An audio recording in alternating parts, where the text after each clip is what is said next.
Hello and welcome to the new video of the Beginner's Guide to Learning AutoCAD. Today's video about block in AutoCAD. What is a block in AutoCAD? To answer this question, we can simply say that a block is a collection of objects grouped together to form a single unique entity. AutoCAD allows the insertion of a block into the drawing, scaling it, making modifications, and also decomposing. There are different types of blocks in AutoCAD. A simple block is a collection of objects that you can associate together to form a single object or block definition. You can insert, scale, and rotate a simple block in a drawing. 2.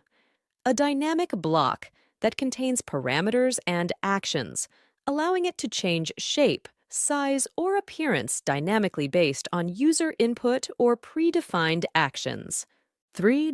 A block with attributes. The attributes are customizable text fields that can store information. Users can insert blocks with attributes into their drawings and then fill in the attribute values as needed. A block is very useful in facilitating work and have a lot of advantages.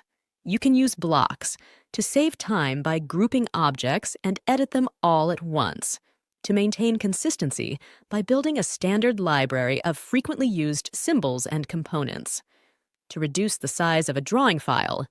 If the content of this video is interesting for you, take a few seconds to share. I hope I've helped you, even just a little. Thank you for watching and see you again in the next video.